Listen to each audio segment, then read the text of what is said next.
l'image est dégueulasse, le son le sera probablement aussi. Bien. Bonjour.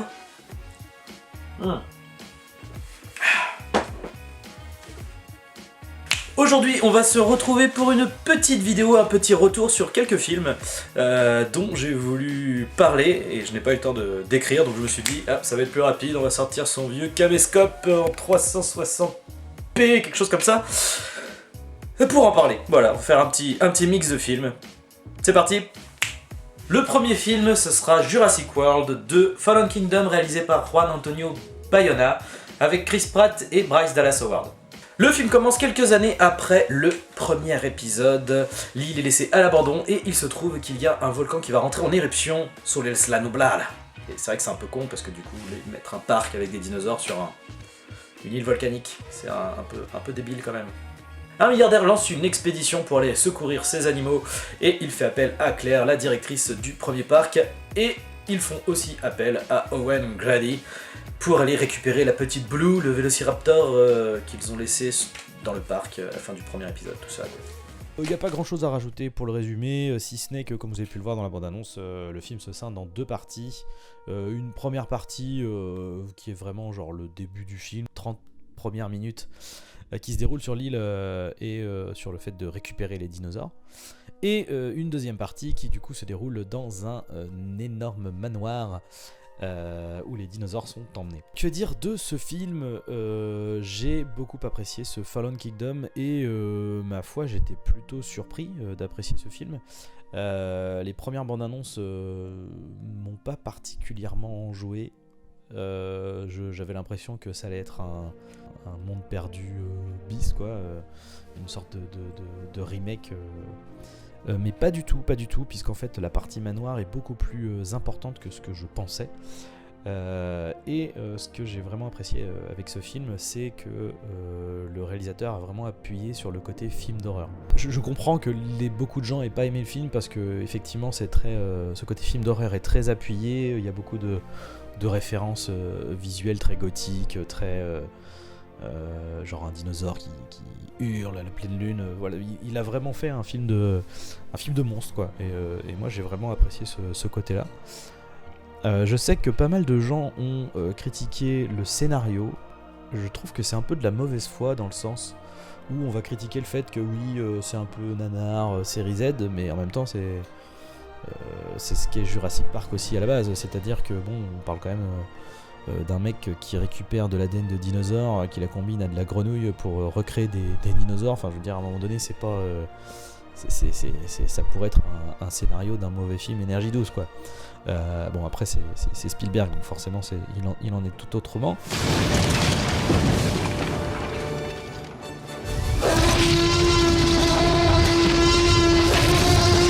Et pour ce film je trouve qu'on est dans la continuité de ça. Après c'est peut-être un peu... Il y a peut-être un côté too much. Effectivement on commence à aborder des thèmes qui vont être celles du clonage, etc. Où je peux comprendre hein, qu'il y a une limite de franchie. En revanche, de toute façon, le premier Jurassic World avait déjà explosé ce truc-là, quoi, avec cette espèce de monstre hybride qu'on retrouve d'ailleurs là dans une version plus light, mais aussi plus dangereuse, n'est-ce pas?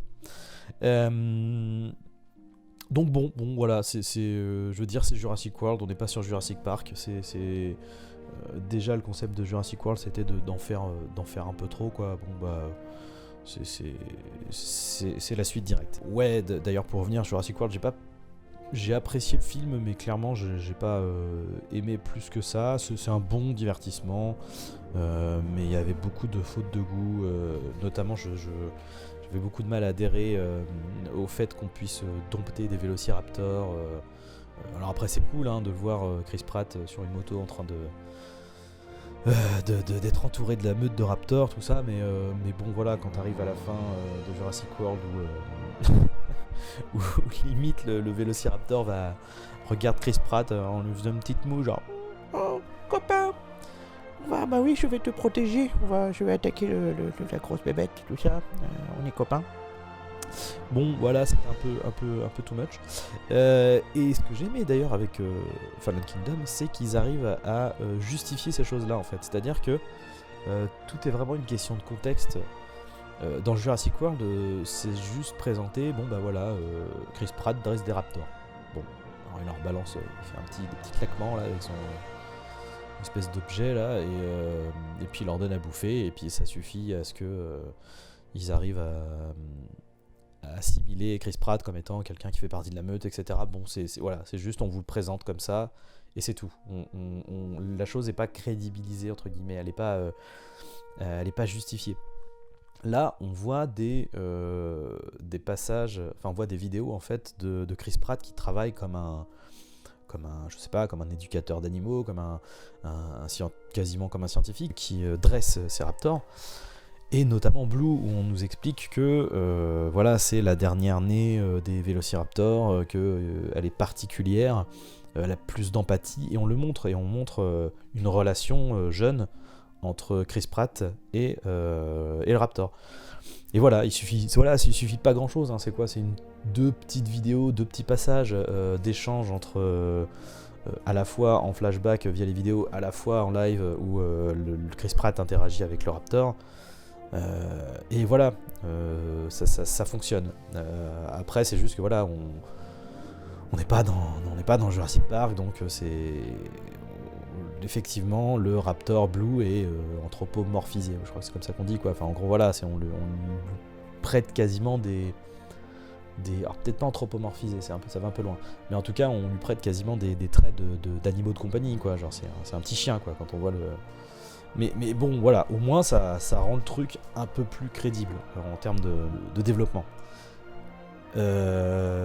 Voilà à peu près tout ce que j'ai à dire. Je pense que voilà, le grand intérêt de ce film, c'est le réalisateur. Je connaissais pas particulièrement. Beaucoup de gens disaient que c'était un très bon réalisateur qui avait fait L'Orphelinat, je crois, produit par Guillermo del Toro. Et effectivement, la mise en scène qu'il offre est très rafraîchissante. Il y a de belles petites séquences, comme celle de la bande-annonce. On voit rapidement avec Claire et puis l'espèce de geek à lunettes là, qui sont dans l'espèce de boule là, les gyrosphères, qui tombent dans l'eau. Et toutes ces séquences là est vraiment très bien foutues.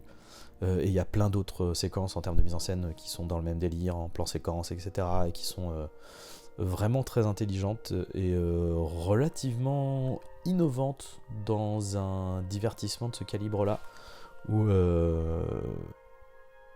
ouais, je suis peut-être mauvaise langue, c'est surtout que on va dire que les films comme Marvel en fait, qui ont démocratisé un certain type de films, sont tellement plats que ouais, j'avoue, ça fait plaisir de voir des mecs qui tentent des trucs. Voilà, donc c'est mon avis sur Jurassic World. Je vous laisse pour la suite en images cette fois.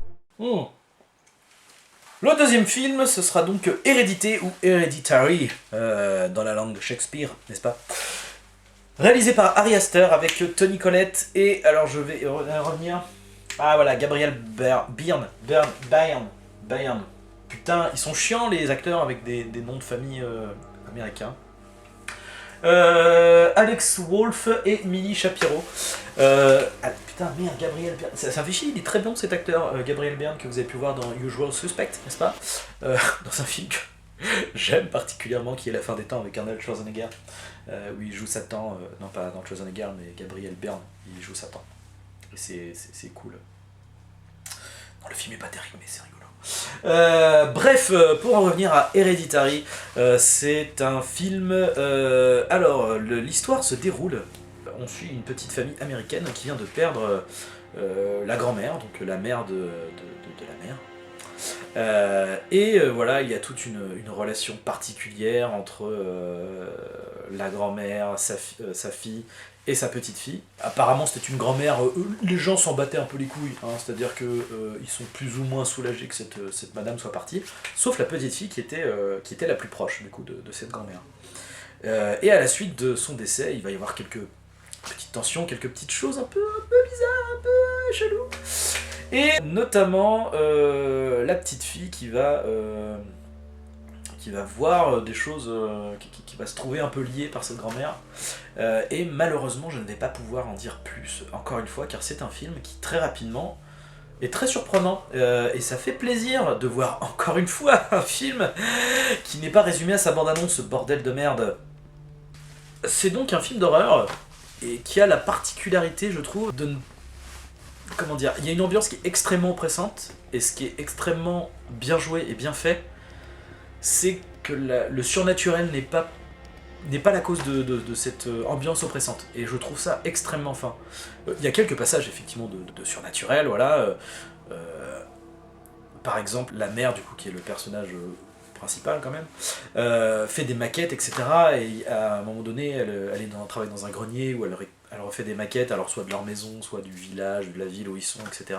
Et voilà, il y a des petits trucs un peu inquiétants qui sont liés à ça, il y a des petits jeux d'ombre, de lumière, machin, mais c'est... déjà c'est très fin, c'est-à-dire que c'est pas très putassier, on n'est même pas sûr que ça soit forcément des éléments de paranormal, ça peut être juste la meuf qui... et d'ailleurs c'est ce qu'elle finit par dire, les personnages sont relativement pragmatiques, quoi. C'est que très rapidement c'est genre ah bah non, ça doit être moi, je suis fatigué, voilà, je suis pas bien.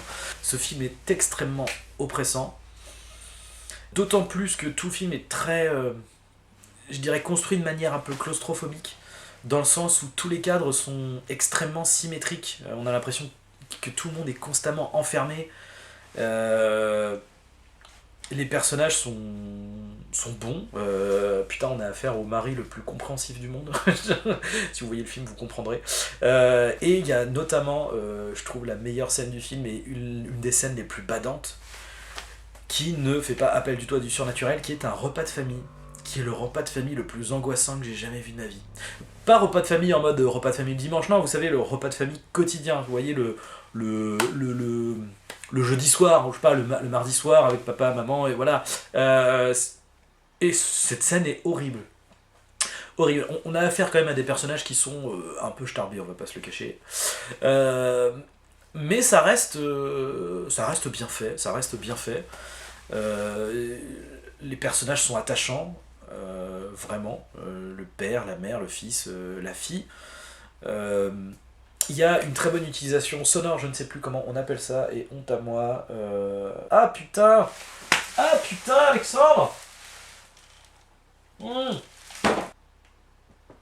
Bon, je ne sais plus, tant pis, c'est pas grave, si vous le savez, vous me le direz dans les commentaires.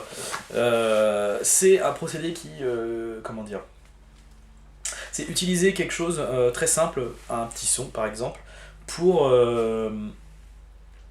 comment dire, caractériser, introduire quelqu'un.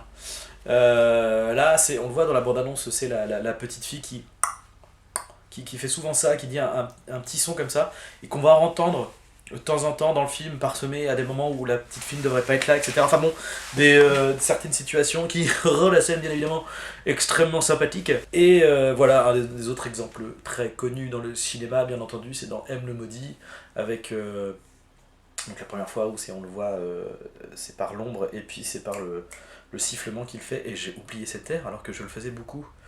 Un air que j'aime bien, mais bon, comme il s'agit d'un tueur pédophile dans M, voilà, j'ai arrêté de le faire. Vous comprendrez aisément pourquoi. Voilà, donc très bon film. Encore une fois, il y a évidemment des points négatifs. Il y a notamment des effets un peu cheapouilles. Il y a des plans qui sont très beaux, et il y a un passage à la fin qui est au début genre magnifique dans l'horreur, avec ah putain, ce plan est genre magique et est littéralement détruit dans la foulée avec un effet genre ridicule, genre pourquoi vous avez fait ça les gars, c'était parfait, et il faut que le personnage fasse un truc, tu fais genre quoi. Bref, donc très bien, hormis ce plan-là et la fin qui est pas mauvaise, je comprends la fin, mais est genre what the fuck, hein, vraiment très what the fuck. Mais en tout cas, ça n'empêche pas le plaisir du film, et vraiment, ouais, oppressant quoi. Genre, on ressort du film soulagé quoi, soulagé de ressortir de ce film qui était vraiment mais angoissant et oppressant au possible. J'ai dit beaucoup de fois oppressant, mais parce que c'était très oppressant. Voilà. Très bon film. On va parler de Budapest, sorti le 27 juin 2018, réalisé par Xavier Jans avec Manu Payet, Jonathan Cohen, Monsieur Poulpe, mais également Alice Belaïdi et Alix Poisson. C'est l'histoire de deux potes qui sont pas très bien dans leur vie professionnelle, ont envie d'autre chose et d'être des entrepreneurs, de gagner de l'argent, etc. Et ils se disent, tiens, et si on allait organiser des enterrements de vie de garçons en Roumanie, parce que évidemment en Roumanie ça coûte pas cher, etc. Bon, c'est un peu un cliché qui est quand même un peu vrai, je crois, il me semble. Bon, après, je sais pas si les clichés dans le film sont exacts ou pas, je ne sais pas... c'est forcément très romancé, même si c'est inspiré d'une histoire vraie, parce que l'entreprise existe, il me semble. Il me semble pas, elle existe. Bref, et du coup, on le voit le début de leurs aventures. Ils vont donc en Roumanie pour se renseigner sur les prix, etc., sur ce qu'on peut y faire. Et ils font la connaissance du personnage de Monsieur Poulpe. Je ne connais plus le nom des personnages, j'ai vu le film il y a un bon mois. En tout cas, bref, Monsieur Poulpe qui est là-bas, un Français qui est marié avec une Roumaine, etc. Voilà, c'est un film... Alors, c'est un film qu'il est compliqué d'aborder. C'est sympa, c'était très sympa à regarder. Encore une fois, en termes de mise en scène, il y a des choses qui font plaisir à voir dans le cinéma français. Tout est souvent extrêmement plan-plan. Ça fait très téléfilm. Et là... Enfin, merci Monsieur Jans, on a des mouvements de caméra, des plans séquences, des trucs où tu fais genre « Ah, merci quoi, bah oui, c'est vrai, on est au cinéma. Ah bah oui, genre, merci, vraiment, merci pour ça. » Après, j'ai un petit souci avec, je dirais, le ton et le rythme du film. Je l'ai pas trouvé extrêmement drôle. Il est sympa, on sourit quand même pendant le film, tu vois, on est pas, non, c'est pas, tu tires pas la gueule, mais c'est pas, voilà, c'est pas la grosse pochade. J'aime beaucoup les acteurs, plus que les personnages malheureusement, parce que j'ai plus l'impression de voir les acteurs. Hormis Poulpe, après Monsieur Poulpe est toujours très extravagant, etc. Mais au moins c'est un personnage, enfin, au moins on voit quand même, voilà, on se dit pas, on voit Monsieur Poulpe, on voit le personnage qu'il joue, même si j'ai oublié son nom. Mais voilà, voilà. Alors par contre pour Jonathan Cohen et Manu Payet, j'ai plus l'impression de les voir eux, enfin dans le sens où c'est ce qui dégage continuellement en fait. Alors après c'est très bien, c'est très appréciable, leur personnage, le personnage qu'ils jouent habituellement est très sympathique à voir en fait. Mais il y a des moments où... on a l'impression c'est limite de la private joke quoi. Les mecs se balancent des vannes et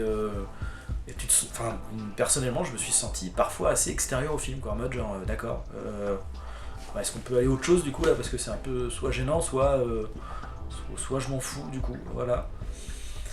Donc voilà, je suis un peu le cul entre deux chaises, il y avait de très bonnes choses, il y a des choses qui marchent, il y a des blagues qui fonctionnent, il y a un ton global du film en revanche qui est sympathique. Mais sans plus, voilà, c'est ça qui est dommage, c'est sympathique mais sans plus. Voilà. C'est bizarre là, en revenant dessus, je me sens un peu tristou alors que j'ai quand même relativement apprécié le film, il y avait vraiment des trucs sympas, mais dommage. En revanche, c'est un bon film français. Et je suis en train de me dire que... Oh, y aura-t-il un film dont je n'ai pas parlé? Oh merde. Oh merde, j'ai pas parlé de Taxi 5. Oh merde. Je n'en parlerai pas. Non, si, je vais parler de Taxi 5. Voilà, c'est ça le truc en fait. Je vais parler de Taxi 5 également maintenant. Ce n'était pas prévu. Pourquoi je vais parler de Taxi 5? Parce qu'il y a un peu le même effet, mais en moins bien. Du coup, effectivement, j'ai bien plus préféré Budapest à Taxi 5, on va pas déconner. Mais il y avait ce même problème dans Taxi 5, c'était que il y avait des... Pour faire court, les scènes d'action sont très sympathiques. Faut que j'arrête de dire sympathique. Les scènes d'action sont cool dans Taxi 5, il y a des courses-poursuites, etc. Des plans, c'est dynamique, ça marche bien. Mais alors l'humour du film était catastrophique. Et les personnages étaient...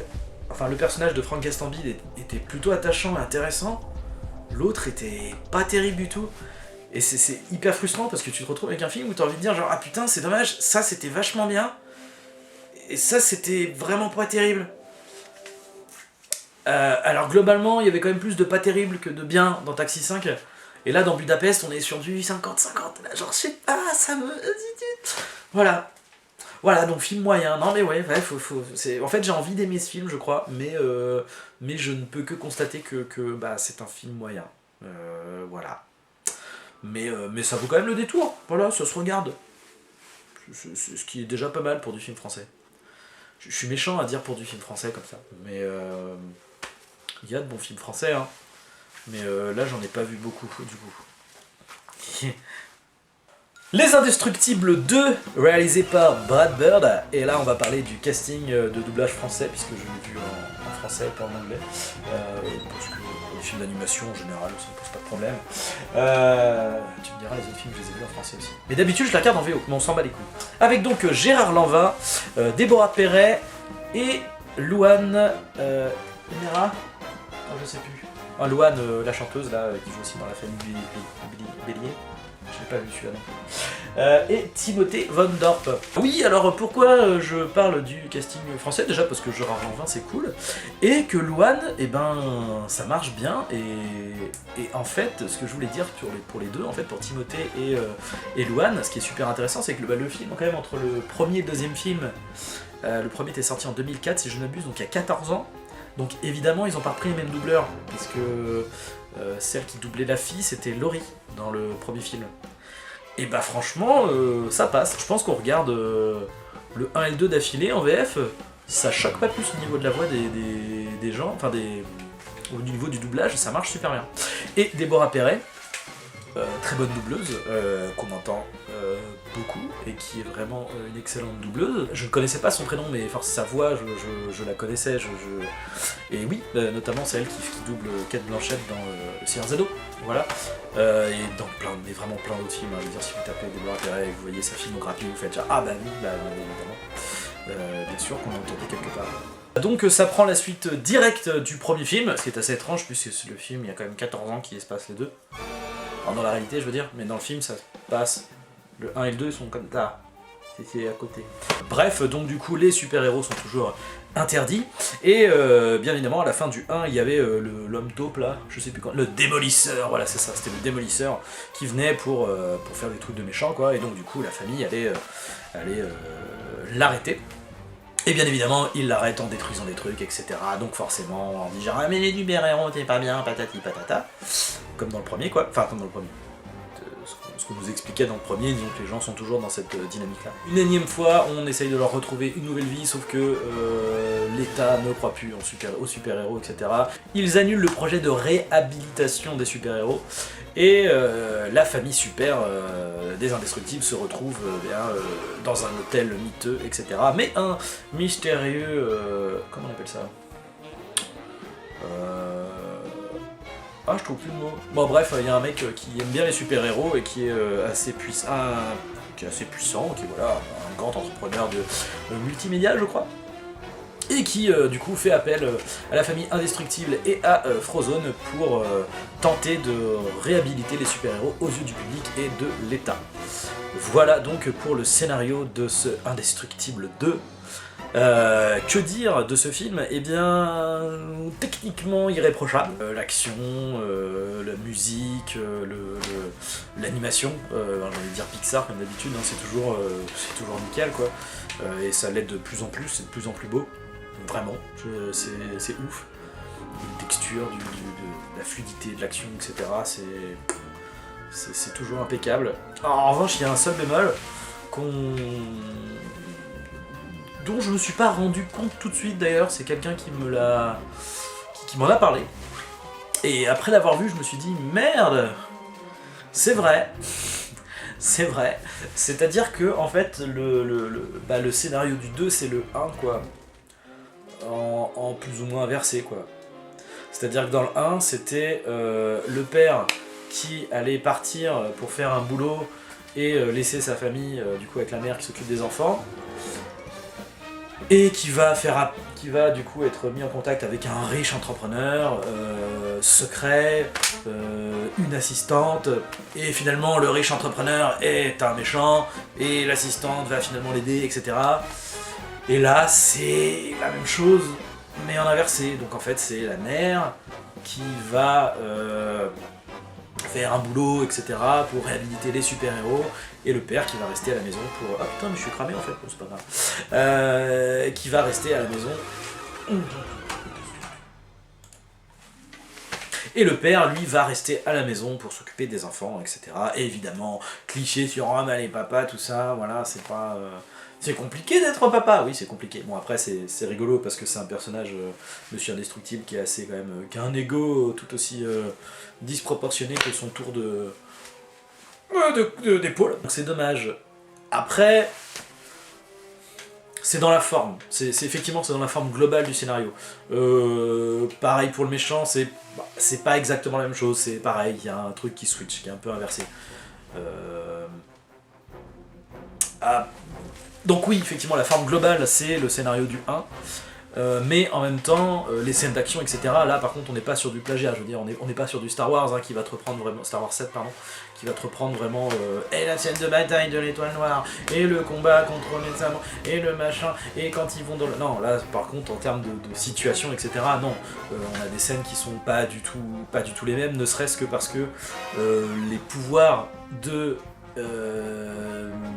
Elastic Girl, je vais oublier son nom maintenant, Indestructible, Elastic Girl et Monsieur Indestructible ne sont pas les mêmes. Il y en a qui est un grand bourrin, l'autre qui est c'est Monsieur Fantastique des 4 Fantastiques en fait, hein, et comment il s'appelle? C'est pas Elastic Man dans DC Comics? Je ne sais plus. Plastic Man, je crois qu'il y en a plusieurs, bref.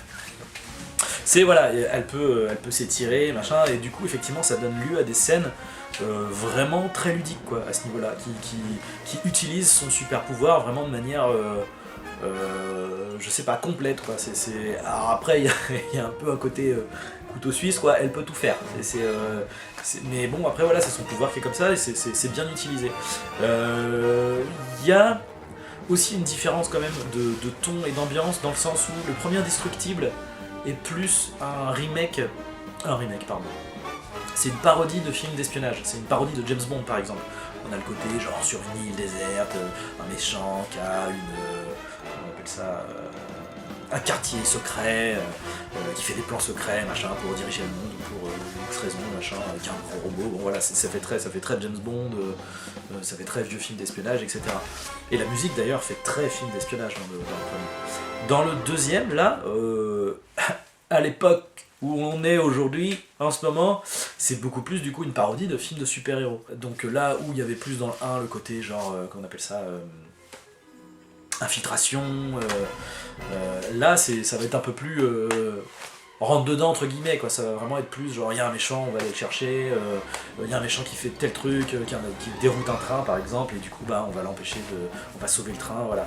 Et là c'est beaucoup plus une parodie de super-héros. Donc bon, il y a ce léger bémol du scénario qui une fois qu'on l'a vu, c'est dommage, c'est vrai que c'est dommage. Après ça va, en vrai, c'est pas... comme je disais, on n'est pas sur du Star Wars 7 non plus quoi. Les situations restent quand même différentes.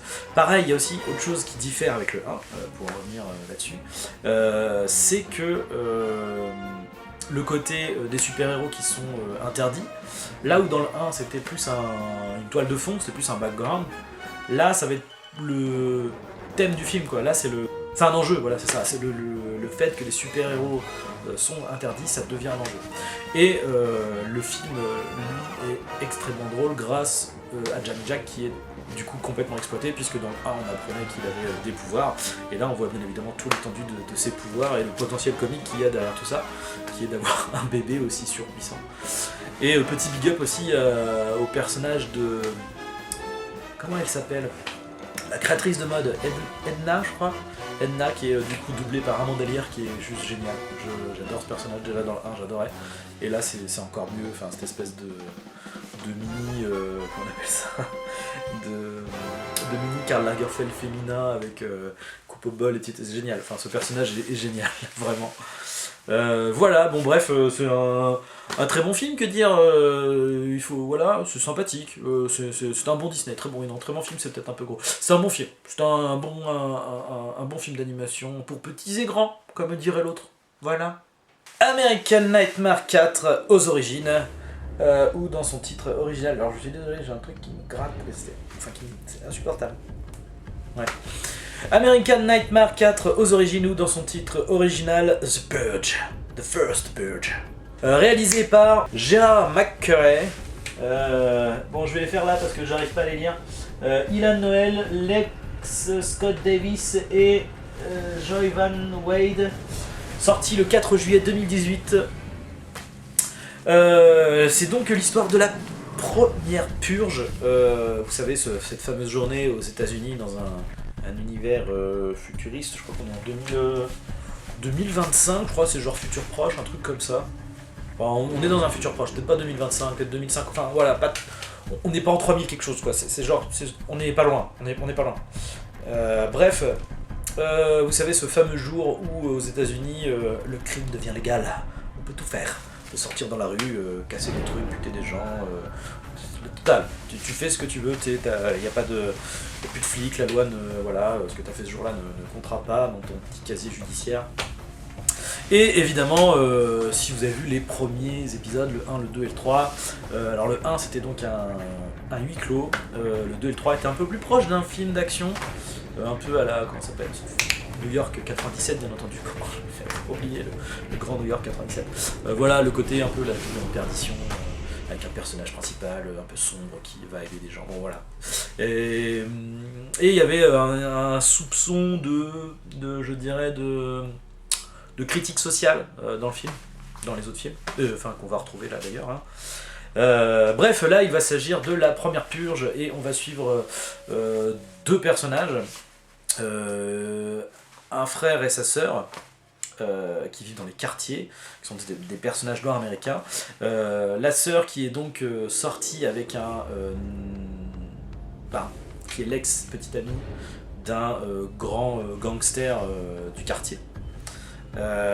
Et le quartier où ils habitent va faire l'objet d'un test. C'est là qu'ils vont tester la première purge parce que je sais plus c'est quoi le parti politique, espèce de super parti. Ah putain, j'oublie les noms, c'est une catastrophe. Bref, les méchants qui ont créé cette loi. Donc ils sont en compagnie d'une psychologue qui est l'instigatrice un peu de cette idée, même si elle le fait, on va dire, dans un but vraiment alors altruiste, c'est compliqué de dire ça, mais en tout cas plutôt bienveillant. C'est-à-dire qu'elle croit vraiment au bien fondé de sa thèse. Et donc ils vont tester ça dans ce quartier, qui est évidemment un quartier plutôt pauvre, qui rejoint du coup le thème de la critique sociale faite dans les autres, qui est que bah voilà, en fait on va sacrifier en priorité les classes populaires, et d'ailleurs dans cette purge les premiers qui vont morfler, c'est ceux qui n'ont pas les moyens de se protéger, donc les pauvres bien évidemment, dans les quartiers, etc. Et ce qui va se passer, c'est que bien évidemment, donc l'ex-petite amie du gangster elle est complètement repentie, elle est complètement contre cette idée de purge évidemment, et elle va tenter d'aider ses proches, etc. Elle monte un espèce de truc de secours dans l'église du quartier. Et son frère, lui, en revanche, veut, comme ils sont pauvres, il veut se faire de l'argent, et pour ce test de purge, c'est très bizarre cette purge, pour le test de cette purge, en fait, ils disent aux gens du quartier de rester dans le quartier, et pour ça ils leur donnent, ils leur disent écoutez, on vous donne tant si vous restez dans le quartier, et on vous donne tant si vous y participez en plus. Voilà, ce qui est encore plus cool, voilà, n'est-ce pas, puisque ça fausse complètement les statistiques, n'est-ce pas, genre c'est plus un test en fait, genre si vous payez les gens pour vous influer complètement sur le... Bon, je commence déjà à critiquer le truc, c'est la grosse critique que j'ai à faire à ce film, parce que hormis ça, et le film est très bon. Le film est vraiment très très bon, ça fait vraiment plaisir de voir un film comme ça qui tente des trucs, qui raconte quelque chose. Et dans les blockbusters, c'est pas vraiment... C'est un peu blockbuster horrifique, même si c'est pas vraiment un film d'horreur. Là on est plus entre le slasher et le film d'action. Et ça marche très bien, vraiment ça marche très très bien. Et notamment il y a 2 scènes d'action dans le film. La dernière scène d'action est celle qui amorce la fin vraiment très bonne, quoi. Encore une fois, avec des idées de mise en scène, des jeux de lumière. Comment expliquer? En fait, les personnages, une des premières scènes d'action, en fait, les personnages balancent des fumigènes. Il y a des gens qui se font tirer dessus par les méchants. Et du coup, le gangster avec son équipe arrive, balance des fumigènes et viennent du coup dans l'ombre et dans la brume buter les types au couteau, au flingue, etc. Et c'est bien foutu, c'est bien monté, c'est rythmé. Il y a le jeu, et alors du coup il y a des phares de voitures quand même qui éclairent le tout. Donc on a cette espèce de brume avec du coup les ombres qui viennent, qui mettent des coups de couteau, etc. Et c'est vraiment hyper bien foutu. Je crois pas avoir déjà vu ça quelque part. Peut-être, hein, sûrement, ça se trouve, peut-être qu'on me dira des noms de films, ou même moi après je me dirai genre bah si, bien sûr, dans ce film là. Mais bref, en tout cas, vraiment quand je l'ai vu, je me suis dit ah putain, c'est vraiment neuf, quoi. Une autre scène aussi super intéressante dans un immeuble où pareil t'as des mecs armés, etc., qui montent dans tout l'immeuble et le héros bien entendu arrive et donc il enclenche le système de secours, un truc comme ça, donc un système d'alarme plutôt. Donc la lumière s'éteint, il se met à clignoter et puis on entend enfin une alarme, quoi. Et pareil, du coup t'as le jeu de lumière, de noir, noir, lumière, noir, lumière, noir, lumière, et où du coup le mec, au milieu de tout ça, bute les types, se bat avec eux, etc. Et là ça rend la scène d'action extrêmement bien rythmée, quoi. Et même s'il y a un côté du coup cut, il n'empêche que les plans sont suffisamment, je dirais suffisamment statiques et suffisamment bien faits pour que ça soit lisible, quoi. Mais vraiment, parce que j'ai un problème avec... J'ai un problème avec certains réalisateurs, n'est-ce pas, et avec certains films qui abusent du surcut et de la shaky cam qui tremble de partout. Je trouve ça insupportable et lisible.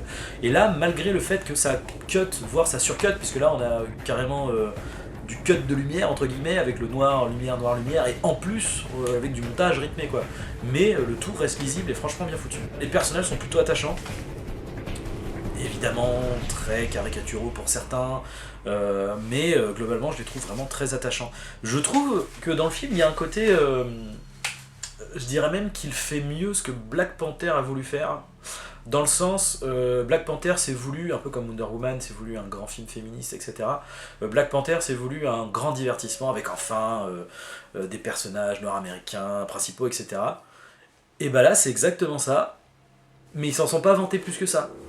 Et du coup je trouve ça un peu plus louable d'avoir fait ça sans en faire un argument marketing, parce que c'est un peu douteux, voilà. Après Black Panther était très bien, c'est pas le problème, mais voilà, il y a cette intention de base dans Black Panther qui était un peu discutable. Là ils le font, ils s'en vantent pas, juste ils le font, et ça sert un propos, surtout avec les événements qu'on a eu récemment, avec certaines bavures policières aux États-Unis concernant la communauté noire américaine.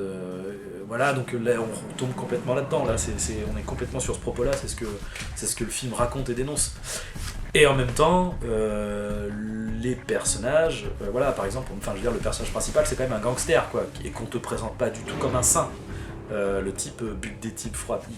Il bute d'autres types froidement, il y a des histoires de magouilles, d'argent, de trafic d'armes et compagnie, quoi. Donc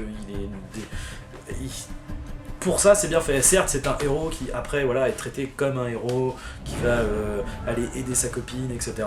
Mais au moins il y a une certaine frontière et un certain truc un peu flou, quoi.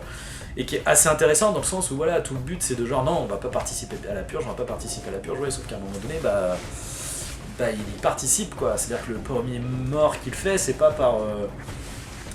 vraiment par comment on dit, c'est pas de l'autodéfense, quoi.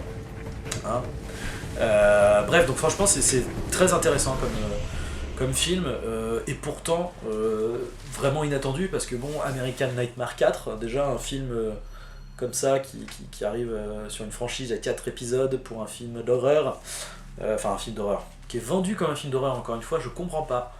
Certes, il y a un côté un peu slasher, il y a un personnage, une espèce de tueur psychopathe, qui, pareil, alors celui-là complètement indigent au possible, genre ultra caricatural, en mode mais je suis un méchant. Bref, mais à part ce personnage-là, je veux dire, il n'y a rien dans le film qui fait vraiment film d'horreur. Il y a ce personnage et une scène, quoi. Il y a une scène. Sinon, on est vraiment sur je vous dis, c'est plus du New York 97. On est plus sur ce délire-là. Alors maintenant, il y a un problème de budget qui se sent énormément. Il y a des effets visuels, genre des trucs en feu, etc. où tu sens le truc After Effects qui a été collé sur la vitre. Enfin. Bon, alors après, je peux comprendre que ça passe pour certaines personnes. Moi, personnellement, j'avoue, ça me fait un peu sortir du film quand je vois des trucs vraiment pas terribles. Mais ce qui m'a vraiment fait sortir du film à un moment donné, c'est une incrustation complètement dégueulasse. Ça aussi c'était dégueulasse. Enfin et alors cette incrustation, je la trouve d'autant plus dégueulasse que je la trouve pas justifiée en fait. C'est-à-dire qu'on a affaire à deux personnages qui discutent. Ils sont interviewés par un journaliste. C'est d'ailleurs le mec, le membre du parti politique qui organise la purge, et la psychologue du coup en question. Et cette scène se déroule parallèlement à une autre. C'est-à-dire qu'en fait on a des gens qui recrutent et qui disent à la population, en fait ils voient les gens par personne et qui disent à ces gens-là qui sont des habitants, si vous restez on vous donne tant, si vous tuez on vous donne tant. Voilà, c'est en gros il leur explique le truc. Et t'as évidemment t'as des opposants et t'as des gens qui sont pour ça. Donc on va dire qu'il y a une espèce de manifestation. Voilà. Et on a les deux personnages principaux, donc le gangster et son ex-copine, qui discutent, etc. Et en parallèle on a du coup cette interview. Donc quand tu vois l'incruste, et vraiment elle est dégueulasse, hein. C'est-à-dire qu'on voit vraiment que derrière c'est un fond où je sais pas, ils ont filmé un bout de manifestant et t'as les mecs qui discutent qui devaient être dans un studio quoi, s'ils étaient dans un studio fond vert quoi. Et là tu te dis quand même, c'est chaud quoi, parce que ils l'ont tourné la scène avec les manifestants quoi. Donc après avoir vu ça, je me suis dit c'est obligé, c'est un reshoot. Je vois pas comment c'est possible, ou alors ils ont niqué leur rush, enfin leur plan tourné sur le tournage avec ces personnages-là, mais ça me paraît, c'est quand même chaud quoi. Enfin, je veux dire, ce serait. Donc à mon avis, c'est un reshoot et je pense même que tout l'arc narratif qui entoure le membre du parti et la psychologue, je pense que ça a été rajouté. Je ne sais pas pourquoi. Et je le pense parce que, donc déjà, ce plan dégueulasse qui est une incruste incompréhensible et immonde. Et au-delà de ça, dans l'histoire, leur arc à eux est au milieu de l'action principale avec les personnages dans le quartier, etc. Et ils ne se croisent jamais.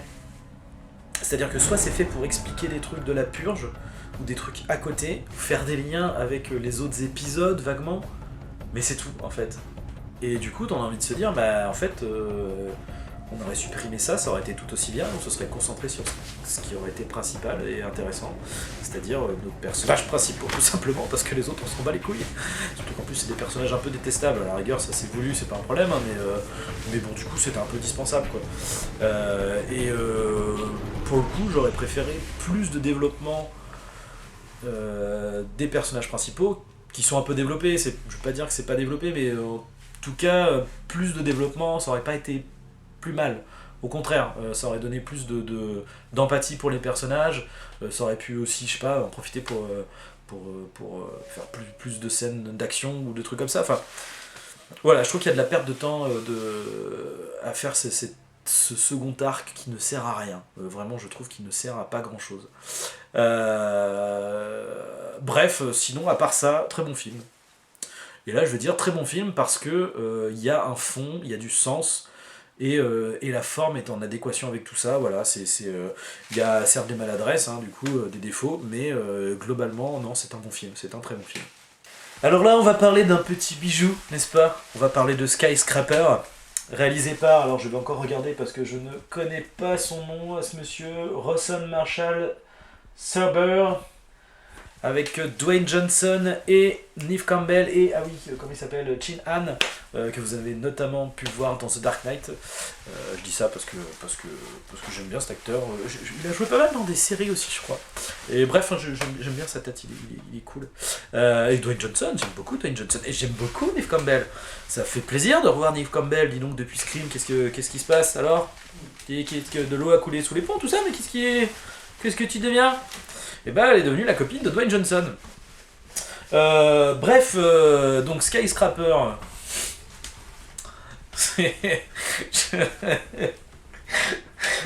C'est compliqué.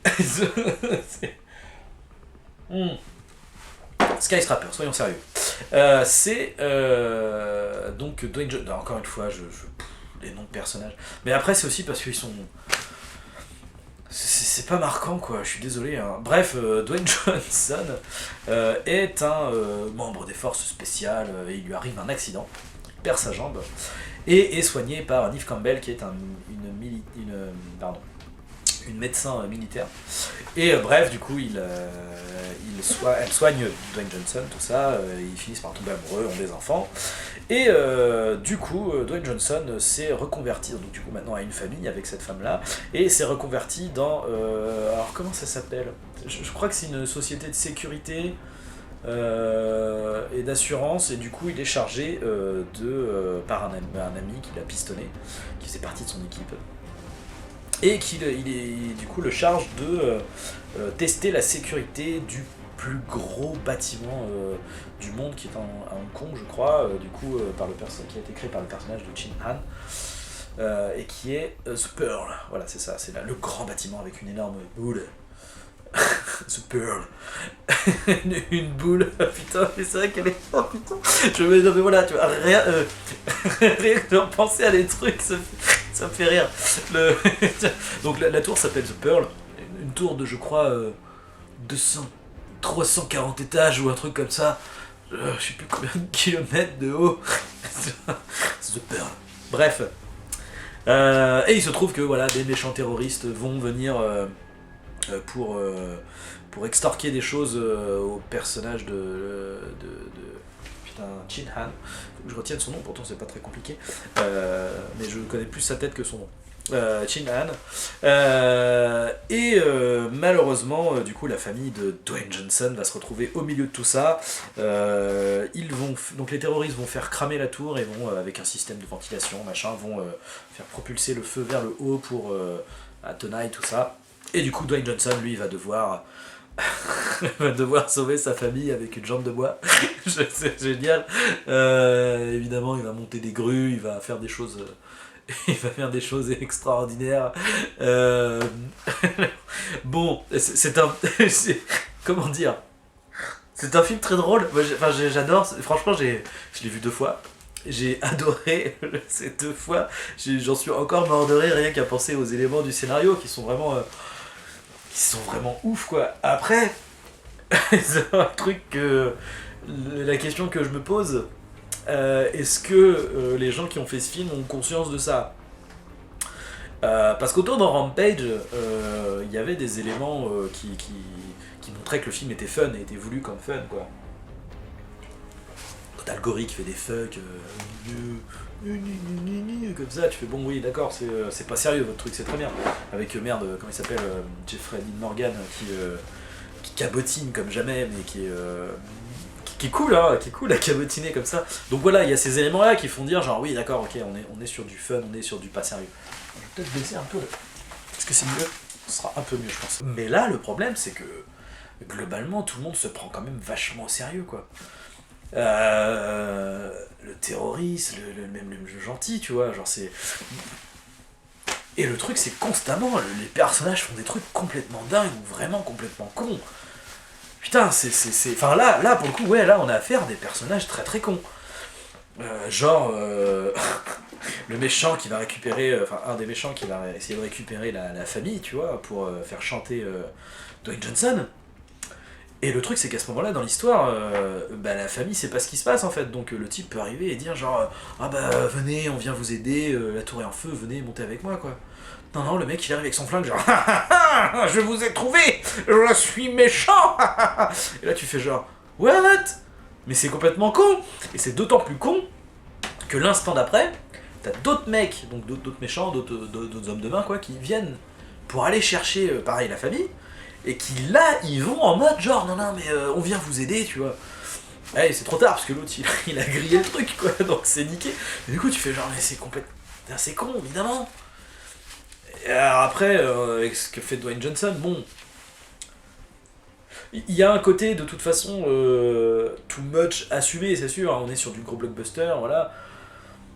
Après, il y a une limite, quoi. Il y a une limite. Bon, J'arrive pas à regarder ce film sérieusement, c'est pas possible. Et mais pour le coup, j'aimerais bien votre avis, hein. Surtout dites-le moi, n'hésitez pas, si vous avez vu le film, comment vous prenez ce film, quoi. Parce que c'est pas possible, c'est vraiment pas possible. Bon, à la rigueur, le mec avec sa jambe en plastique qui monte la grue à pattes en escaladant, à la rigueur. À la rigueur. Et après, le mec qui fait du...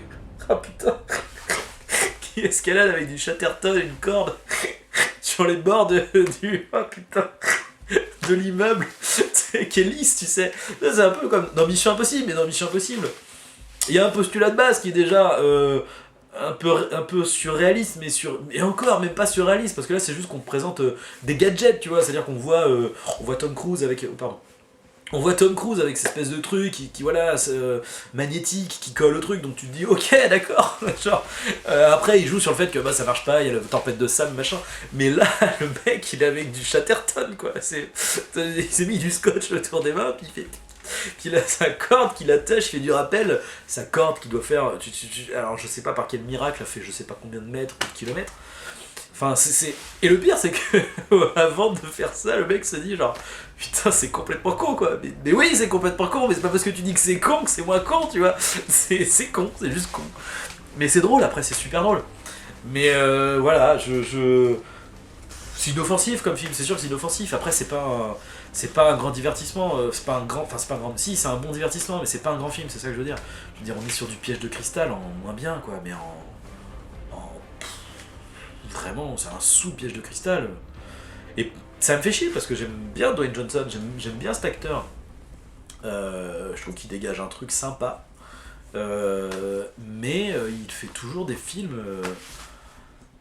bas de plafond quoi, enfin le seul film intéressant qu'il ait fait que j'ai vu, alors j'ai pas vu No Pain No Gain, Pain and Gain, mais Fast and Furious 7 quoi, ça reste le seul bon divertissement de qualité que j'ai vu avec lui quoi, c'est dommage, mais bon après voilà, Skyscraper comme ça se regarde très bien, c'est très drôle, après si bon voilà vous êtes plus film d'action machin et que vous le preniez au premier degré, je vous conseillerais plutôt d'aller voir Piège de cristal, mais après peut-être que c'est votre cas, hein, voilà.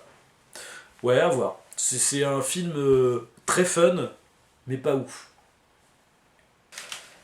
Ant-Man and the Wasp. Ant-Man et la guêpe, réalisé par Peyton Reed. C'est bien Peyton Reed ?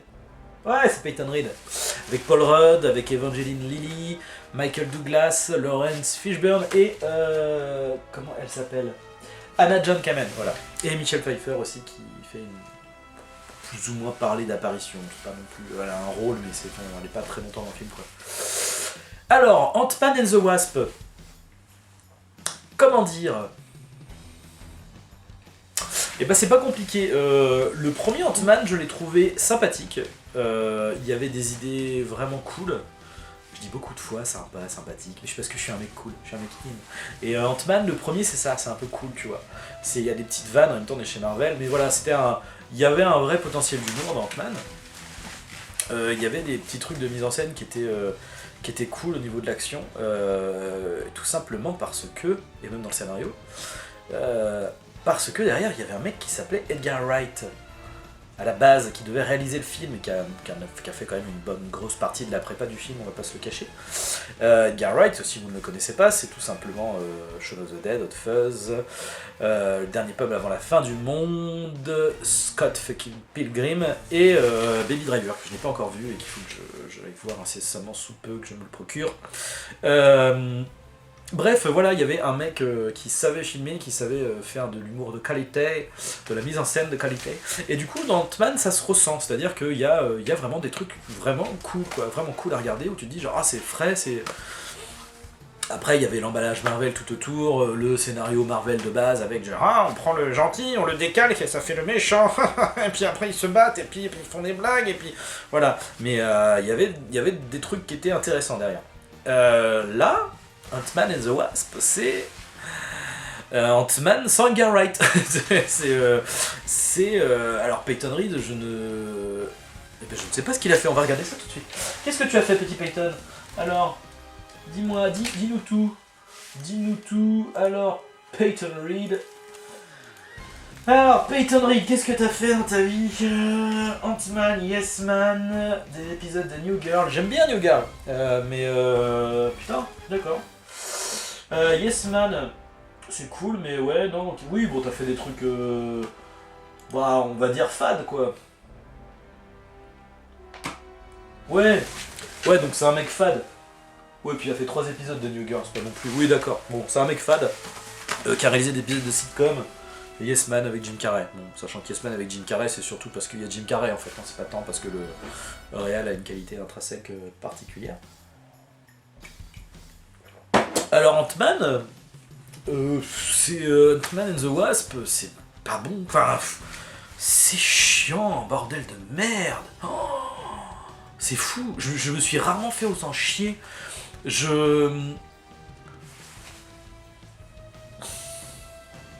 N'allez pas voir ce film. Mais vraiment, hein, vraiment, vous perdrez votre temps, votre argent, votre... Oh, mais y a rien, c'est ouf. À la rigueur, on se dit, allez, je vais voir Ant-Man, je fais même pas de résumé, franchement, je vais pas... De toute façon, c'est douté dans la bande-annonce, on s'en fout. À la rigueur, on se dit, allez, on va voir Ant-Man, on va voir un film Marvel, ça va être fun, ça va être divertissant, il va y avoir de l'action, ça va être cool. Non, là, c'est pas cool du tout, putain, l'humour est nul, mais nul. Alors certes, je l'ai vu en VF, peut-être qu'en VO c'est mieux, hein, mais j'ai des doutes, parce que quand on a des blagues d'une qualité comme oh tiens, j'ai trouvé une fourmi, elle m'aide bien, je vais t'appeler Fourmicronde. Ça fait un peu mal à mon humour. Voilà, j'ai pas forcément un humour de qualité, mais en tout cas, c'est blasant. Les mecs n'arrêtent pas, je vous jure, toutes les blagues sont de cet acabit, quoi. C'est des jeux de mots foireux.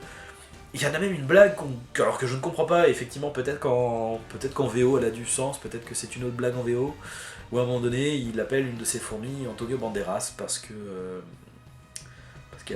c'est la seule qui résiste à des mouettes. Et, je ne sais pas, je comprends pas. Je sais, mais peut-être qu'il y a un sens caché, hein, peut-être que c'est une blague très drôle hein, quand on a la référence. Mais du coup, quand tu l'as pas, tu fais juste genre bah, on s'en bat les couilles. Donc l'humour c'est non, l'humour c'est définitivement non. Et alors du coup, on peut se dire bah les scènes d'action. Au moins on va avoir de bonnes scènes d'action, mais bon. Alors il y a certes un côté ludique avec les pouvoirs du personnage, hein, de faire grandir des trucs, d'être petit, etc. Il y a des trucs ludiques, mais le truc c'est que dans le film, qui dure quand même 2 heures, plus de 2 heures, qui fait combien de... Non, il fait 2 heures, putain j'ai l'impression qu'il durait plus de 2 heures. Et ben c'était, comment dire, il y a 2 scènes d'action quoi. Il y a 2 vraies scènes d'action. On a une au début, celle qu'on voit dans la bande-annonce où elle fait grossir où la guêpe fait grossir la salière là. Et une deuxième qui est interminable, qui est en plus interminable. Oh, à base, oh là non mais non, enfin, à base de, enfin, on va dire c'est plusieurs scènes d'action condensées en une allée. Non mais si, allez, il y a plus que 2 scènes d'action, mais c'est que il y en a qui sont condensées en une grosse. Où t'as course-poursuite, t'as Giant Ant-Man près du bateau, qu'on voit dans la bande-annonce. T'as le jeu avec, pareil, qu'on voit dans la bande-annonce du bâtiment de Hank Pym qui rapetissait, qui devient un attaché case, donc du coup on se traballe de partout, voilà. Ah là là là, ce film est... Oh, il est chiant. Je vois pas ce qu'on peut trouver de bien ce film, c'est pas possible. Je pourrais pas. Je suis pas un grand fan de Marvel, j'aime bien Avengers 1, j'apprécie le 2, j'aime bien Iron Man, la phase 1 en général. Voilà, mais malgré tout ce que j'ai reproché à Marvel, au moins, en général, c'est divertissant. Même Civil War, que je supporte pas particulièrement, au moins, il y a de l'action, il y a... Mais là, non, c'est vide. Oh là, bougez là. Là, c'est vide. C'est pire que Thor 2, quoi. Et Thor 2, je me suis endormi devant, quoi. Bah ouais, Spider-Man. Après, les gens ont aimé Homecoming, apparemment. Non, mais Ant-Man, c'est le pire. Ant-Man, c'est le pire. Il est pire que Thor 2, il est pire que Spider-Man Homecoming. C'est vraiment une catastrophe. Mais au-delà de ça, au-delà du MCU, c'est juste pas un bon film. C'est juste pas un bon film. Le scénario est juste... Alors le but, parce que c'est vrai que j'ai pas résumé, parce que je pense que ça n'en vaut pas la peine, mais il faut quand même expliquer un peu. Donc le but du film, en gros, c'est Hank Pym qui veut récupérer Janet, du coup sa femme, qui est perdue dans l'univers quantique. Parce que en fait il pense que c'est possible, puisque du coup Ant-Man dans le premier film il va et arrive à y retourner, donc il se dit genre ah peut-être qu'elle est encore vivante. Voilà.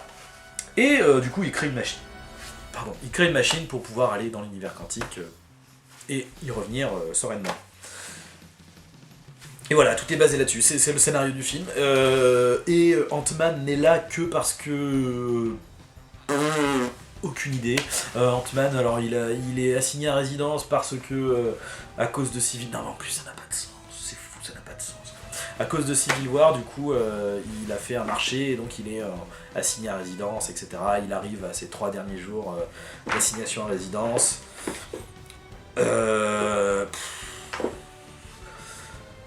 On explique que Hank Pym et sa fille du coup sont en froid avec Scott parce que putain par contre je me rappelle leur prénom, c'est triste.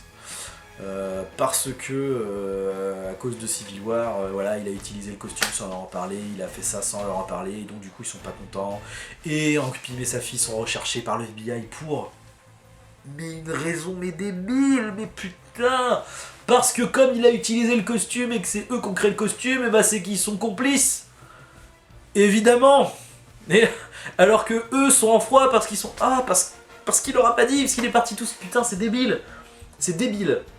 C'est débile. C'est comme... Non mais t'imagines, c'est comme si... je sais pas...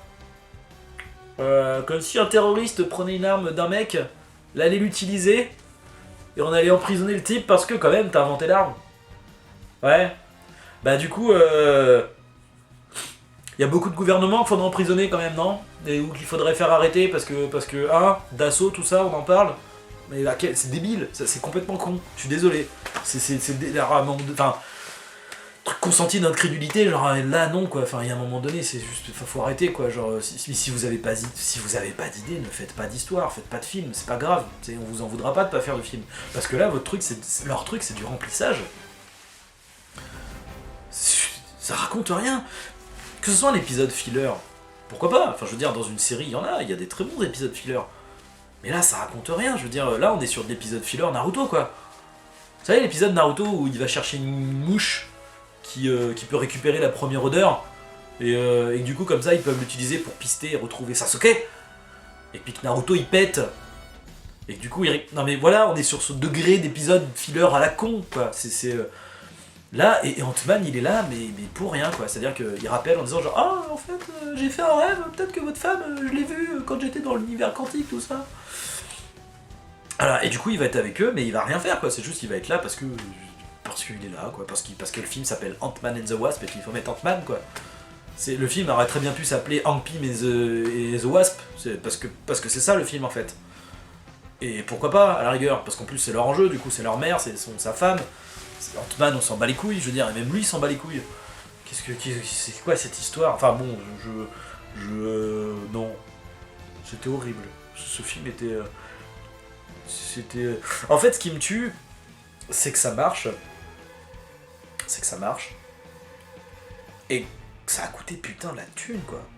C'est-à-dire qu'il y a des gens... Je vais reprendre par exemple American Nightmare 4. Il y a des gens qui font des films qui galèrent avec leur budget, et qui font des bons films, et qui font néanmoins de bonnes choses. Et là, on a un blockbuster pété de thunes, avec Michelle Pfeiffer et Michael Douglas au casting, pour faire Ant-Man and the Wasp. C'est dur les gars, c'est très dur.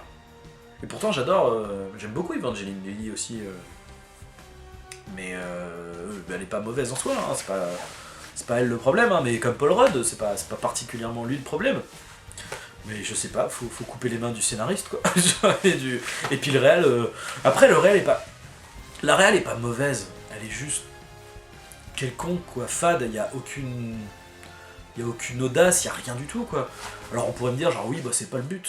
Oui bah c'est pas le but. Enfin bon à ce moment-là, je veux dire le type peut rester faire des téléfilms, tu vois, ça poserait pas de problème, hein. Ou des sitcoms. Voilà. Donc Ant-Man and the Wasp, non. Ah si, alors, un dernier truc. Ah si, un dernier truc parce que... Ah si. Vu que le film est encore au cinéma, n'attendez pas la scène post-générique. Hein. Déjà d'une, c'est vraiment, je vous le dis, ça ne sert à rien. C'est une fourmi qui fait de la batterie, donc comme ça c'est fait. En revanche, il y a la première scène. Parce que maintenant, il y a scène mi-générique. Non, scène pré-post-générique et ensuite scène post-générique. Et du coup... La scène pré-post-générique, c'est la relation avec Infinity War, avec des personnages qui disparaissent.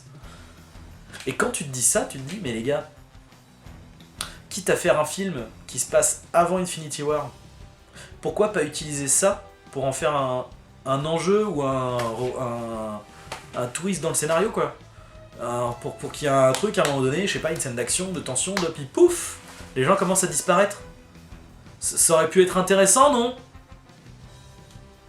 Putain, je sais pas, c'est parce que le but d'écrire un film, c'est que ça soit intéressant, que ça soit cool à regarder, quoi, je sais pas, qu'il y ait des rebondissements, plutôt que Fourmicron d'Antonio Banderas.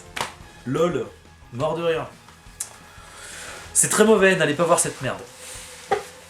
Et maintenant, on va parler de Hôtel Artemis. Ah oui, on va parler d'un bon film. Ah oui.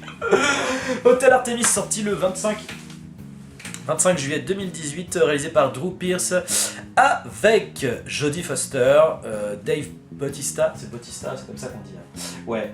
Alors Sterling K. Brown, que je ne connaissais pas, Sofia Boutella, il me semble qu'elle joue dans le premier Kingsman, qui fait la femme avec les couteaux à la place des pieds là, et Zachary Quinto, magnifique Sylar dans... J'ai oublié le nom, Heroes. Je vais dire Hérocorp, n'importe quoi. Heroes. Voilà, j'aime beaucoup cet acteur. Je l'avais vu dans la suite d'Hitman, le Hitman Agent 47, là, le deuxième, qui était pas ouf. Mais voilà, j'aime bien voir sa gueule, voilà, j'y peux rien. En plus, là, il a une magnifique moustache des familles, c'est parfait. Alors, ce film. C'est l'histoire donc de l'hôtel Artemis. C'est en fait un hôtel hôpital qui est réservé pour les gangsters dans encore une fois un futur proche.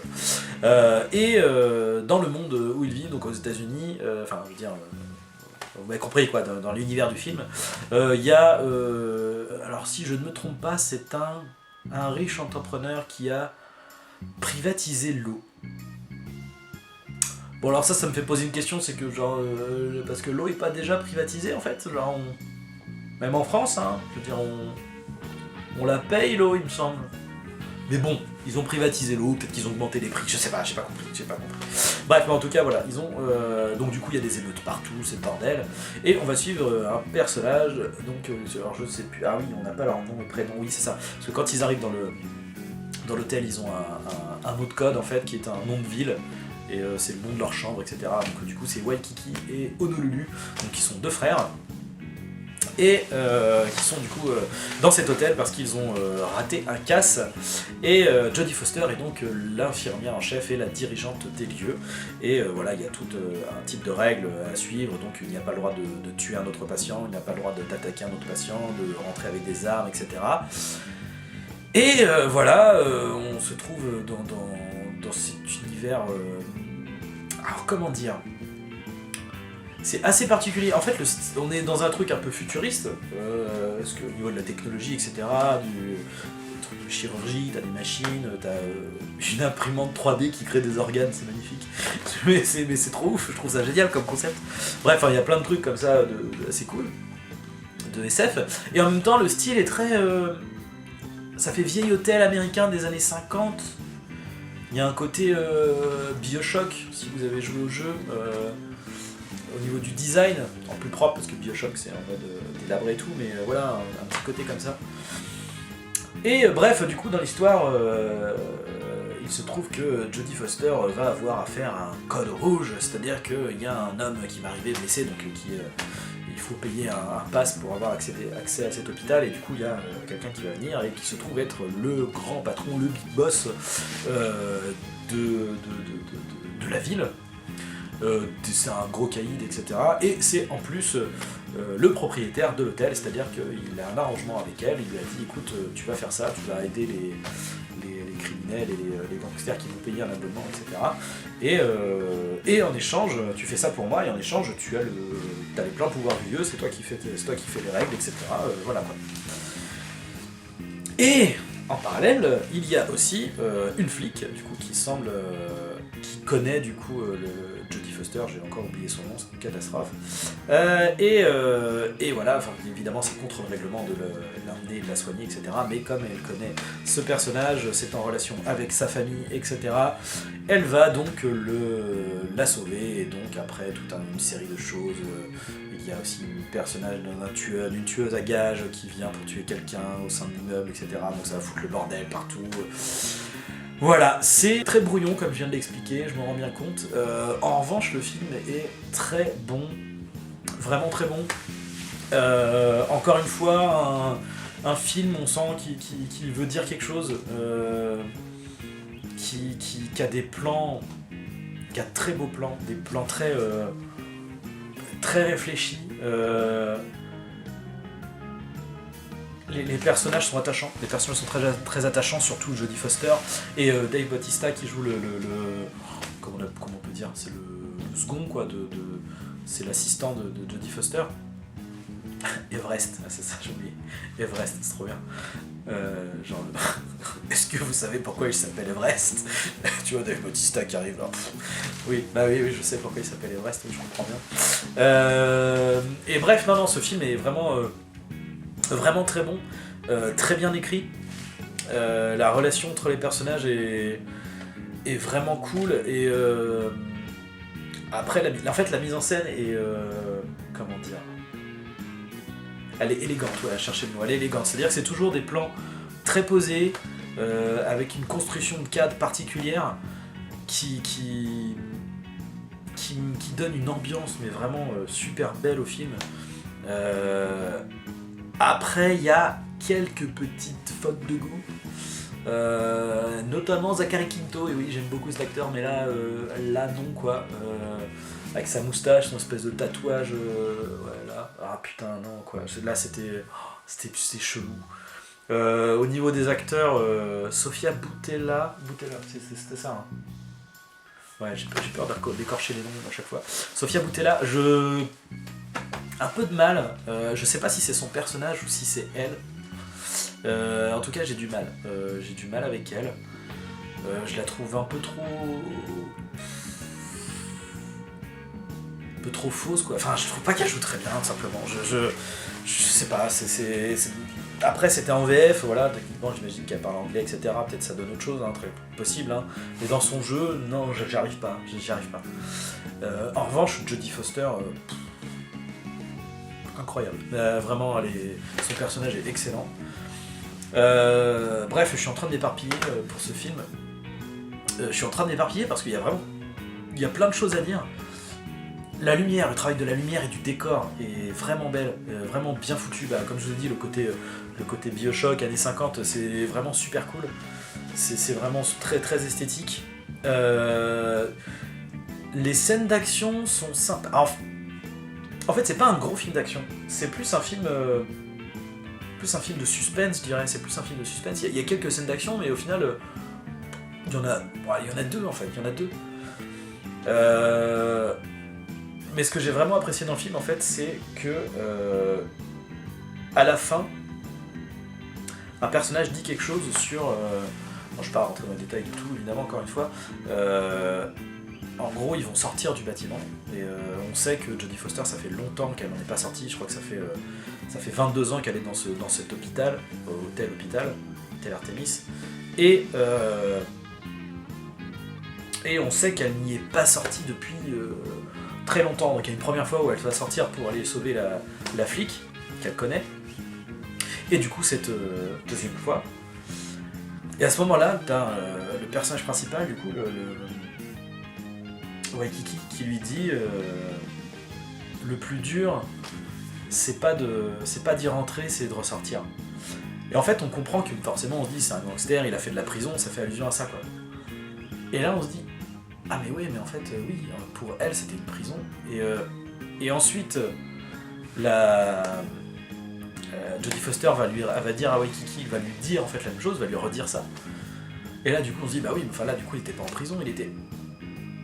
Ah ok, et là on se rend compte en fait que chaque personnage en fait du film sont emprisonnés. Alors après c'est soit physiquement, dans le cas de Jodie Foster, mais encore pas que physiquement, il y a aussi voilà, quelque chose, un fardeau qu'elle porte dans sa vie qui l'emprisonne, et métaphoriquement, donc tous les personnages sont emprisonnés, et tout le but de ce film c'est de se libérer de ça, quoi. C'est de sortir. Le plus dur c'est de ressortir de la prison, c'est pas d'y rentrer. Et quand t'as compris ça, tu te dis putain, mais oui, mais bah, tout prend sens, et ça fait plaisir de voir des films comme ça qui parlent un peu avec leur cœur, quoi. Il y a vraiment des plans qui sont... Le plan final est magnifique. Quand je suis arrivé au plan final, je me suis dit... Pouah, ça fait plaisir de voir un film comme ça, quoi. Qui... Intelligent. C'est ça, juste intelligent. Bref, Hotel Artemis, je vous le conseille. Il est encore au cinéma et il ne marche pas des masses, je crois pas. Bref, donc n'hésitez pas à aller voir ce film. Il y a évidemment, comme dans tous les films, ça n'existe pas un film parfait, donc il y a des défauts. Mais globalement, ce film est très cool. Il y a aussi un acteur dont je n'ai pas parlé, mais je ne vais pas vous le dire parce que j'ai découvert. Je ne savais pas que l'acteur jouait dedans, et quand j'ai vu, j'ai fait ah, j'adore te voir dans un film, même quand c'est dans un film de merde, et quand c'est dans un bon film, c'est encore mieux. Voilà. Mission Impossible Fallout, réalisé par Christopher McQuarrie avec Tom Cruise, Henry Cavill, Simon Pegg, Rebecca Ferguson, Alec Baldwin et Dominic Monaghan. Cette histoire, c'est donc la suite, pour la première fois, c'est la suite directe de l'épisode précédent, ce qui n'a jamais été le cas, il me semble pas, le 1, 2, 3, non, c'est la première fois que c'est la suite directe dans un Mission Impossible, puisque l'équipe Mission Impossible était chargé de récupérer 3 ogives nucléaires, ils échouent, et en fait ils devaient récupérer les ogives nucléaires pour qu'elles ne tombent pas aux mains d'un groupe d'espions qu'on appelle les apôtres, qui sont en fait des espions renégats qui bossaient pour... Ah attendez, comment ça s'appelait déjà dans le 5 ? Parce que c'est la suite du 5, donc en fait c'est dans le 5 ils ont chopé le méchant, mais il y a toujours toute sa... tous ces agents, parce qu'en fait c'était le syndicat, voilà c'est ça. C'était le patron du syndicat du coup qu'ils ont arrêté. Mais le problème c'est que les espions du syndicat, eux, n'ont pas été arrêtés, sont toujours en activité, et donc ils se font appeler les apôtres, et ils tentent toujours de déstabiliser le monde en faisant des attaques terroristes par-ci, par-là, des manipulations, etc. Et donc ils étaient en charge, les missions impossibles étaient en charge de récupérer des ogives nucléaires, excusez-moi je n'arrive plus à parler, c'est le dernier film, j'ai du mal, et ils échouent. Donc ils arrivent quand même à trouver des pistes, etc. pour partir sur autre chose. Et le FBI, non c'est la CIA, je ne sais plus à chaque fois, agence gouvernementale américaine random, qui décide de coller Henry Cavill, du coup, un espion pour participer à la mission, pour éviter qu'ils échouent, et en tout cas pour mettre la main sur les ogives avant même Mission Impossible.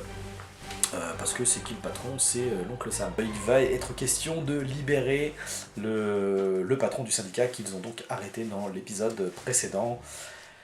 Voilà. J'adore donc la série Mission Impossible, la série de films. J'adore même... alors c'était quelle série que je regardais avec mon papa? Je crois qu'il y a eu plusieurs séries Mission Impossible. J'en regardais une qui passait sur M6, je crois que c'était Mission Impossible 20 ans après, quelque chose comme ça. Bref, donc voilà, j'ai toujours beaucoup aimé Mission Impossible. Donc quand les films sont sortis, moi j'adorais tous les films, même le 2, j'ai beaucoup aimé le 2, je sais que beaucoup de gens le critiquent, tout ça, mais non, le 2, je le trouve sympathique. Encore une fois. Encore une fois, il y a sûrement la nostalgie qui joue, mais je le trouve cool ce film. L'action est vraiment, comment dire, épique. C'est un peu, enfin vraiment, voilà, on est sur du Michael Bay un peu stylisé, quoi, avec des explosions, mais en même temps un cadre et une musique avec la colombe qui va se mettre à voler et tout. Enfin voilà, il y a un truc très lyrique dedans, et en même temps t'as des grosses explosions, même bien baveuses. Ah putain, ouais, bref, ne partons pas là-dedans. Et du coup, après Mission Impossible 3, réalisé par J.J. Abrams, en fait, il y a eu une espèce de revirement Alors le premier c'était De Palma, donc, excellent film évidemment, réalisé par Brian De Palma, c'est comme tous ces grands réalisateurs, dans le pire des cas vous avez un film moyen, et là encore. Donc voilà, Mission Impossible est excellent, avec notre Jean Reno national, qui est vraiment un film d'espion très classique, très classique. Le 2 du coup qui est beaucoup plus un film d'action. Et le 3 en fait a réussi à prendre les deux en fait, à les mixer. Et on est vraiment sur du film d'action, divertissement un peu moderne, très high-tech, avec des gadgets, etc. C'est un peu proche d'un James Bond là-dessus, mais quelque part je pense que c'est ce qu'ils ont essayé de faire en fait à partir du 3, c'est de transformer Mission Impossible en une sorte de James Bond américain en fait, hein, tout simplement. Et bah ça marche. D'ailleurs, J.J. Abrams est producteur depuis le 3 de Mission Impossible, donc 3, 4, 5, 6. Donc non, vraiment, cette série est vraiment cool, quoi. Le 6, c'est probablement mon Mission Impossible que je préfère, que j'aime le moins des 6. C'est peut-être même le moins bon des 6. Ah, non. C'est celui que je préfère le moins. C'est celui que j'aime le moins. Mais c'est un bon film. C'est ce qui est dire la qualité globale de la série. Ça reste néanmoins un bon film. Les scènes d'action sont juste impressionnantes. On peut dire ce qu'on veut de Tom Cruise, hein, mais bah, c'est un acteur de qualité, c'est un cascadeur de qualité. Et le fait qu'il fasse ces cascades, qu'il s'investisse autant dans ses rôles, et bah, ça permet au réalisateur de faire des scènes d'action de qualité, quoi. Et là, clairement, c'est bluffant, quoi. C'est toujours bluffant, hein, le 3 avait moins ce côté-là. Le 3 avait moins ce côté, même le 1 et le 2 avaient moins ce côté vraiment ouf. Il y avait le 2, il y avait la scène la scène d'escalade que pareil tout le monde a critiqué, mais qui est d'ailleurs justifiée, qui est, on revient dessus où il est sur une paroi rocheuse à un moment donné. Et du coup ça rend le truc crédible, encore une fois, je trouve ça génial. Comment dire, ouais, ben voilà, c'est juste, il y a la mise en scène des scènes d'action est juste folle, quoi. Ça va à 200 à l'heure et truc important en fait, c'est juste que c'est une mise en scène qui est posée. Aujourd'hui dans les blockbusters, tout va trop vite, quoi. Tout va trop vite, tout est surcoté. Je vais encore parler de Marvel encore une fois et de Civil War, mais parce que c'est pas eux qui ont inventé ça, hein, clairement, je veux dire, c'est plus un symptôme qu'une cause. Mais voilà, en tout cas, c'est vraiment symptomatique, quoi. Le Civil War, je revois la scène avec Black Widow où ça surcut de partout. Et pourquoi ça perd en impact? Parce que ce qui est important dans un film, c'est l'empathie avec le personnage, en fait. Et il n'y a rien de mieux que de voir le personnage pour voir ses émotions, pour voir... Et dans une scène d'action, c'est hyper important. Et là, on peut le faire, puisque c'est Tom Cruise qui fait ses cascades. Donc quand il est sur sa moto, en contresens de toutes les voitures, et qu'en plus, putain, mais ils ont tellement dû galérer. Et tu vois la caméra qui le suit, qui le lâche pas, et ça cut pas, tu restes dessus. Toutes les voitures qui passent à côté. Et bah oui, t'es dedans, et t'es avec le personnage, et quand, suivant les dilemmes qu'il y a dans l'histoire, etc., t'es accroché à ton siège, voilà. Effectivement, c'était Durandal qui disait ça, c'est un vrai film de cinéma, voilà. C'est du grand cinéma, la musique est excellente, composée par Lorne Balfe, alors je sais pas comment ça se dit, Lorne Balfe, qui a fait notamment la musique de Assassin's Creed 3, qui est une BO de grande qualité. Le jeu, on peut en reparler, mais en tout cas, la musique est vraiment excellente. Et là, dans ce Mission Impossible, la musique est excellente. On pourrait lui reprocher effectivement peut-être de copier Hans Zimmer. Je dirais plus que c'est dans l'inspiration, en tout cas. C'est une inspiration qui fait très Hans Zimmer. Mais n'empêche que ça marche et c'est très bien fait. Le film dure 2h30 et il y a une demi-heure de trop. Il y a 20 minutes de trop. En vrai, il y a un passage qui fait redite. Qui fait redite en termes de scène d'action, qui fait redite en termes même d'enjeu narratif.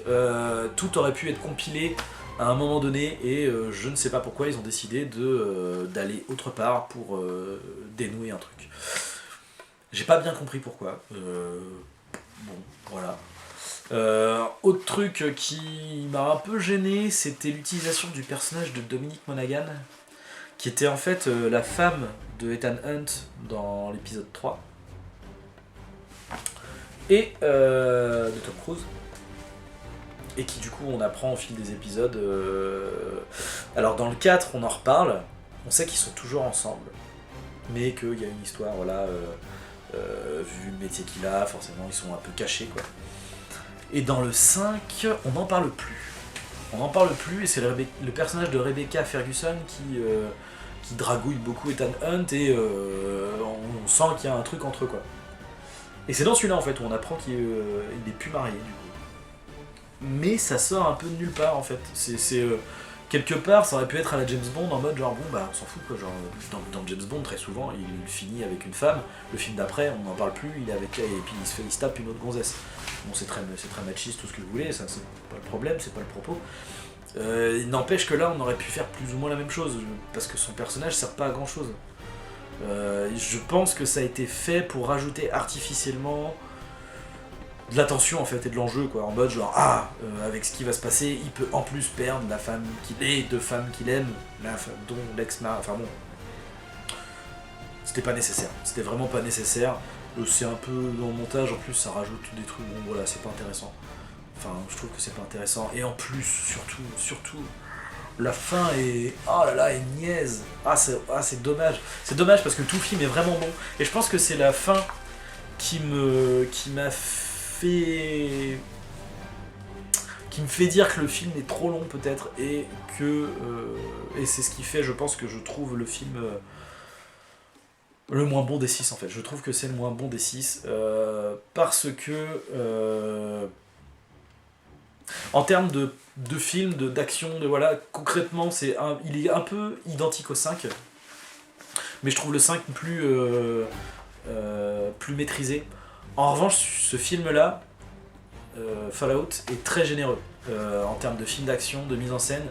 Il y a vraiment un côté très jusqu'au boutiste qui fait vraiment plaisir à voir, hein, et clairement, non, ça fait plaisir. C'est un peu long, mais c'est pas Ant-Man.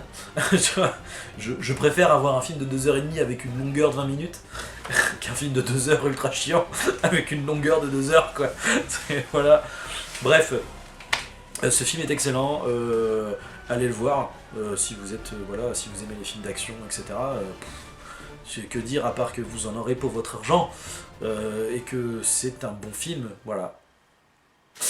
Sur ce, je vous remercie d'avoir tenu jusqu'au bout. Je pense que c'est beaucoup plus long que ce que j'avais prévu et que ce que je voulais faire, mais en même temps, bon voilà, j'avais des choses à dire sur ces films. J'espère que ça vous a intéressé.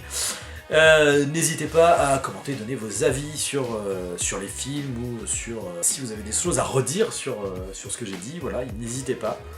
Et à la prochaine.